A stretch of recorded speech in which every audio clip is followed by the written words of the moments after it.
The farmer bought an old violin for his son, and they laughed at him. He raised chickens and hid a past among strings and silences, but his son, with a forgotten guitar, awakened sleeping melodies. What began as a gift from a flea market ended as a concert that united generations and healed hearts. Welcome to the channel. Before we start, hit like and subscribe so we can keep creating stories like this one. In the small town of Pine Ridge, nestled among the mountains of Kentucky, Jack Miller was known as the Chicken Man. For years, this humble-looking man, with his worn straw hat and dusty sandals, had been the subject of whispers and sidelong glances. Nobody knew his story for certain. There were only rumors that he had abandoned a promising life in New York City after suffering a great disappointment. Some said he had been a musician, others a university professor.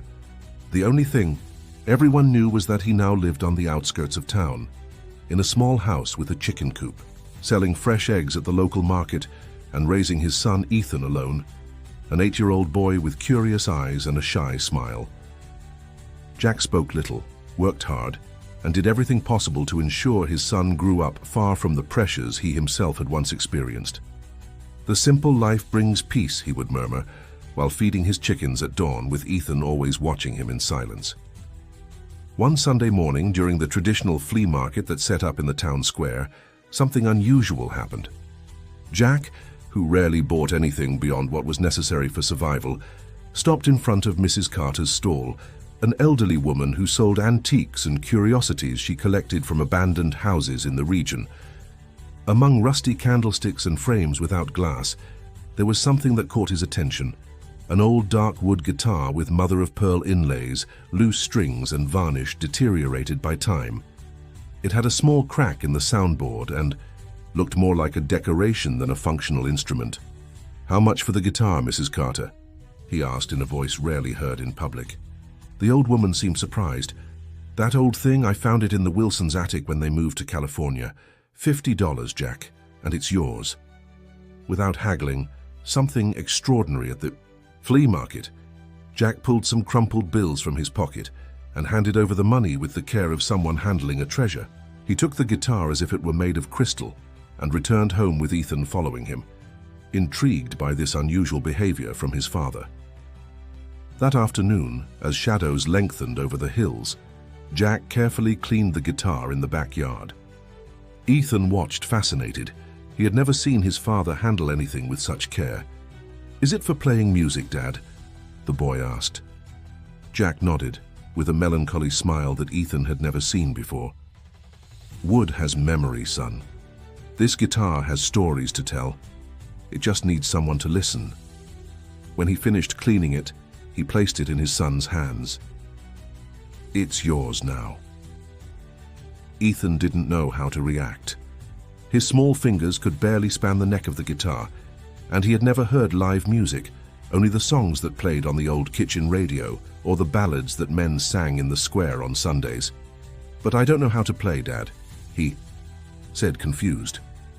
"Nobody knows until they learn," replied Jack, and for the first time in years, his calloused fingers brushed the strings, producing a melody so beautiful it seemed to stop time in that humble backyard. Ethan was left open-mouthed. He had never imagined that his father, the silent man who tended chickens, could create something so extraordinary. The next day, before dawn, Ethan woke up with the guitar in his arms. He tried to imitate what he had seen his father do, but only managed discordant sounds that made the neighbor's dog start howling. Mrs. Thompson, the closest neighbor, banged on the shared wall. "For heaven's sake, Jack, what are you torturing so early in the morning?" But the boy didn't give up. Every morning before going to school, he tried to coax some melody from the instrument. Jack observed in silence, without intervening, but one night he surprised his son by placing some yellowed papers on the table. "They're sheet music," he explained. "I can't teach you to read them, but maybe you can feel them." Ethan didn't understand how one could feel written music, but he began to look at those strange symbols while trying to play, imagining that each note was a star in the night sky of Kentucky. Days turned into weeks and weeks into months. The surprising thing was that Ethan improved. What began as noise gradually transformed into music. Jack never corrected him directly, only occasionally humming melodies that the boy tried to reproduce. The first big surprise came during the St. Patrick's Day festival. As every year, the townspeople organized a small festival with food, dancing, and music. Mrs. Williams, the elementary school teacher, knew about Ethan's new hobby and, without consulting Jack, announced that the boy would play for everyone. "Let Jack's son delight us with his guitar playing," she said with a laugh, perhaps expecting a moment of amusement at the expense of the shy boy and his solitary father. When Ethan climbed onto the small bandstand, guitar in hand, there were stifled laughs among the crowd. Jack, in a corner, watched with an indecipherable expression. And then the miracle happened. Ethan's small hands began to draw from that, old guitar notes that no one expected to hear in that remote town. It wasn't a known melody. It was something new, something that seemed to mix the sounds of the mountains with echoes of ancient, refined music. Silence fell over the square like a sacred mantle. People who moments before were laughing now held their breath. Even Father Michael dropped his cup of punch, creating the only sound that accompanied the end of the performance. When Ethan finished, no one applauded immediately. It was as if everyone had been transported to another place and was slowly returning. Finally, Mr. Thompson, the mayor of the town, a man known for his severity, stood up and began to applaud with tears in his eyes. "Where did this boy learn to play like that?" he asked loudly, looking directly at Jack. All eyes turned to the chicken man, who for the first time in years found himself at the center of the town's attention. The expression on his face was indecipherable, a mixture of pride and fear that no one knew how to interpret at that moment. What nobody knew was that that night would mark only the beginning of a series of events that would forever change not only the lives of Ethan and Jack, but the very history of the small town of Pine Ridge. The news of Ethan Miller's extraordinary talent spread through Pine Ridge like wildfire in drought season. What had begun as a simple event at the festival became the main topic of conversation at the market, in church, and at neighborhood gatherings. "He plays as if he had studied with masters from the capital," some said. "That guitar has something special," others murmured. But no one was as stunned as Mrs. Eleanor Foster, an elderly woman who had arrived in town just a month ago to settle in her late sister's old house. No one had paid much attention to her until then, but after hearing Ethan play, she showed up one morning at the door of Jack's humble home. "I need to speak with you about your son and that guitar," she said without preamble. The woman, dressed simply but with a certain elegance in her bearing, sat in the yard while Ethan practiced at a distance. "That guitar your son has," she began, "is not just any guitar. It's a Manuel Ramirez made in Madrid at the beginning of the last century. I've seen one like it only twice in my life, and that was at the National School of Music in New York City, where I taught for 40 years. Jack, who had been feeding his chickens with apparent disinterest, dropped the bag of corn he was holding. His face, usually impassive, showed a mixture of surprise and something deeper that Mrs. Foster couldn't interpret. "It's just an old guitar I bought at the flea market," he responded dryly, regaining his composure. "We both know that's not true, Jack," replied the old woman with an astute smile. "And I also know that you're not just a chicken farmer. I recognized you as soon as I saw you in the square, although almost 20 years have passed, and you've changed a lot." A tense silence settled between them. Ethan, oblivious to the conversation, continued coaxing melodies from the old guitar. "Jack Miller Reyes," continued Mrs. Foster, "one of the most brilliant students who ever passed through the National Conservatory of Music, winner of the Robert Johnson Scholarship to study in Madrid. We all expected great things from you, until you disappeared without a trace." Jack looked at his son, then at the old woman, and finally at the horizon, where the mountains of Kentucky stood out against the blue sky. His eyes reflected an old pain. "That person no longer exists," he murmured. "Here there is only Jack the Chicken Man." Mrs. Foster approached and placed a wrinkled hand on the man's arm. "That person lives in every note your son plays," she said softly. "And he deserves an opportunity that you didn't give yourself." Before Jack could respond, Ethan came running up, guitar in hand, and an expression of excitement on his face. "Dad, I managed to play the whole song," he exclaimed. Then he noticed the visitor's presence and stopped, suddenly shy. "Play for us, Ethan?" asked Mrs. Foster with a warm smile. The boy looked at his father, who nodded almost imperceptibly. And so, in that humble yard surrounded by chickens, Ethan performed a melody that made the old teacher's eyes shine. "Impressive," she said when the boy finished. "He has a natural gift, but he needs proper training. With your permission, Jack, I'd like to give him lessons." Thus began a new chapter in Ethan's life. 3 times a week after school, the boy visited Mrs. Foster's house for formal music lessons. The elderly woman not only taught him technique, but also how to read sheet music, understand music theory, and above all, connect with the history of American and universal music. Jack never attended these lessons, but when Ethan returned home, he listened to him practice in silence, with a mixture of pride and melancholy in his gaze. The second big surprise came 2 months later, when Mrs. Foster organized a small recital in her house's backyard. She invited several neighbors, Father Michael and especially an old friend who had traveled from Louisville, Professor Samuel Brooks, director of the Regional Conservatory of Music. "I wanted you to hear this prodigy before anyone else," she told him as she introduced Ethan. The professor, a man with a serious appearance and penetrating gaze, listened to the boy's performance with a concentrated expression. When Ethan finished playing, the professor approached the guitar and examined it carefully. "This is an exceptional piece," he commented. "Where did you get it, young man?" "My dad gave it to me," Ethan replied simply. Professor Brooks exchanged a meaningful look with Mrs. Foster. "I'd like to speak with your father," he said. That same night, seated in the small living room of Jack's house, Professor Brooks presented his proposal. The Louisville Conservatory offered a full scholarship for Ethan, including accommodation, in the city. "His talent is exceptional," he explained. "With proper training, he could become one of America's great guitarists." Jack listened in silence, his face unreadable. When the professor finished, he simply said, "No." The answer left everyone present stunned. "But Jack," Mrs. Foster intervened, "it's a unique opportunity for Ethan." "My son will not leave my side," he responded firmly. "I won't let the world devour him as it tried to do with me." Professor Brooks, far from being offended, observed Jack with renewed interest. "You're Jack Miller, aren't you?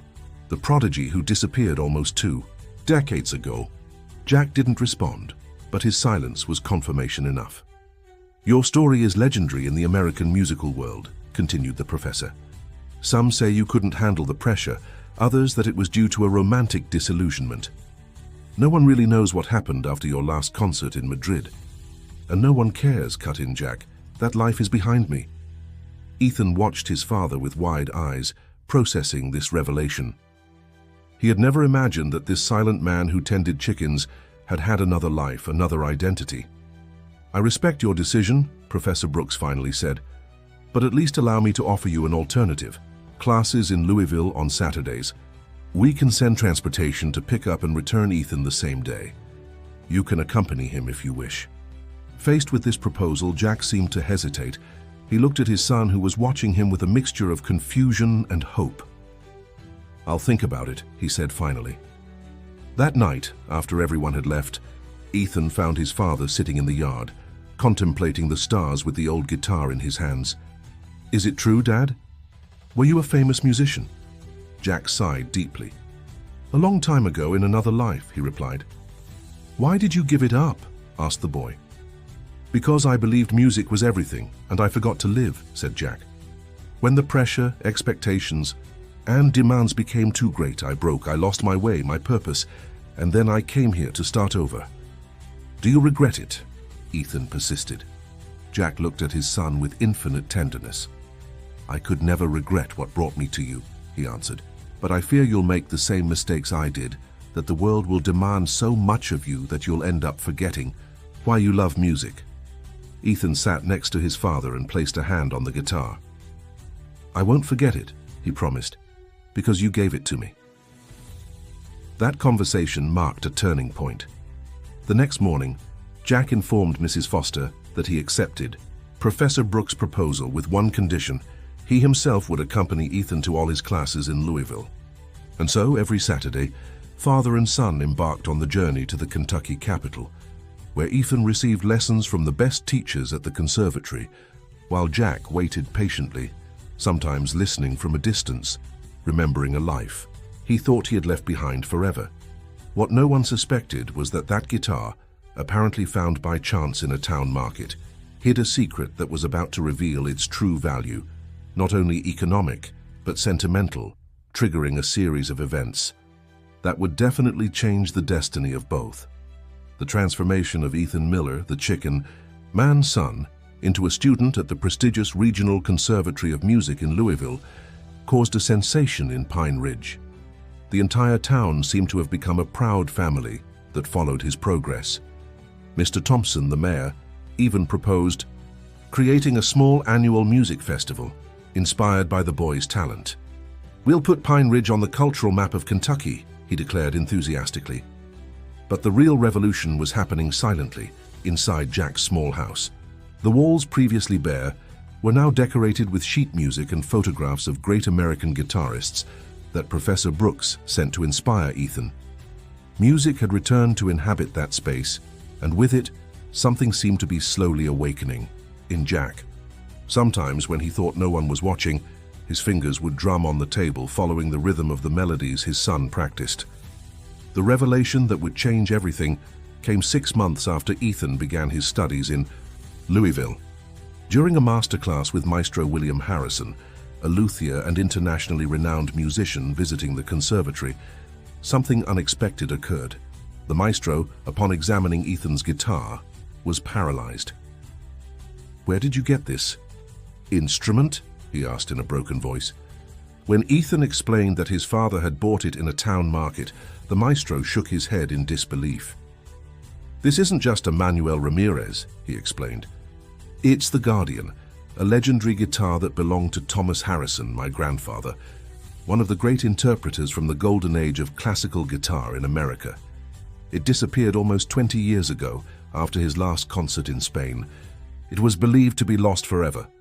The news caused a commotion at the conservatory. Journalists from Louisville showed up to photograph the instrument and interview Ethan. Professor Brooks, visibly excited, tried to contact Jack, but he had refused to accompany his son that day, sending him with Mrs. Foster. "I must speak with his father immediately," insisted Maestro Harrison. "This guitar has incalculable historical value." That afternoon, an unusual convoy arrived in Pine Ridge. 2 cars from the conservatory, a vehicle from a local television station, and Maestro Harrison's luxury car. They found Jack feeding his chickens, apparently oblivious to the commotion the discovery had caused. "Jack," began Maestro Harrison, "I need to know how the Guardian came to be in your possession." Jack put the bag of corn on the ground and looked directly at the maestro. His expression was indecipherable, but for an instant a peculiar gleam crossed his gaze. "I bought it at the Pine Ridge flea market," he responded simply. $50. Maestro Harrison shook his head. "That guitar disappeared 19 years ago after the Madrid International Competition. The last person who had it in their hands was—" He stopped abruptly, as if he had just understood something. His eyes opened in amazement. "Jack Miller Reyes," he murmured. "It was you. You were the young prodigy who played with it in the competition final, my grandfather's favorite student." An absolute silence fell over the small yard. Even the chickens seemed to hold their cackling. Ethan looked at his father with a mixture of confusion and admiration. Jack remained motionless, like a pillar of salt under the Kentucky sun. "Thomas loaned me the Guardian for the competition," he finally said, his voice barely audible. "It was his most precious treasure, but he insisted it was the only way to honor the music we had created together." He ran a hand over his face as if trying to erase the fatigue of 2 decades. "That night, after receiving the first prize, I suffered a nervous breakdown in the dressing room. I couldn't breathe, couldn't think. I felt like I was drowning in expectations, in commitments, in a future that everyone had designed for me, but that I hadn't chosen." He paused, looking toward the distant mountains. "I ran out of the theater with the guitar still in my hand. I wandered for days, unable to return and face what I had done, too ashamed to contact Thomas. Eventually I reached America, then Kentucky, and finally this town, where no one knew who I was, where I could be simply a man with his chickens. Maestro Harrison, far from showing anger or reproach, approached Jack and placed a hand on his shoulder. "My grandfather looked for you for years," he said softly. "Not for the guitar, but for you. He was worried. He always said you had been like a son to him, and that the pressure of the competition had been too great. He never blamed you." Tears began to run down Jack's weathered face. Furrows of pain and regret accumulated over almost 2 decades. "I'm sorry," he murmured. "I'm so sorry." "Thomas is no longer with us," continued Maestro Harrison, "but before he passed, he made me promise that if the Guardian ever reappeared, it should stay with whoever had it. The guitar knows where it should be," he used to say. He looked at Ethan, who remained silent, holding the instrument as if it were a sacred treasure. And it seems he was right. This discovery triggered a series of events that no one in Pine Ridge could have imagined. A documentary about the history of the Guardian brought an international film crew to the town.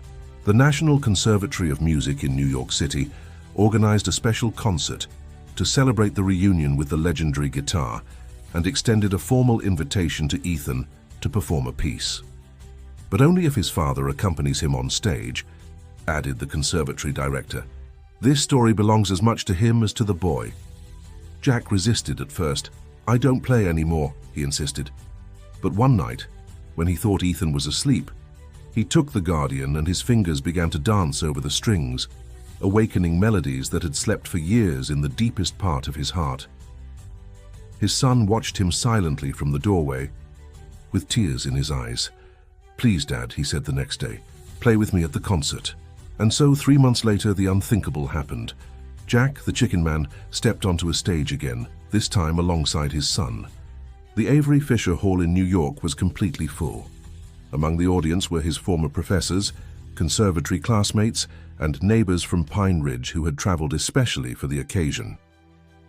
When father and son appeared on stage, a reverent silence fell over the audience. Ethan began to play a traditional American melody he had learned with Mrs. Foster. His small hands moved with confidence and passion. Then, midway through the piece, Jack joined him with a second guitar, intertwining notes that rose and fell like an intimate conversation between two souls. What had begun as a simple folk melody transformed into something much more complex and beautiful, a fusion of tradition and classical elegance that left the audience breathless. When they finished, the ovation was deafening. Jack, with cheeks wet from tears, bowed alongside his son for the first time in almost 20 years. But the biggest surprise was yet to come. Ethan, without telling anyone, took the microphone.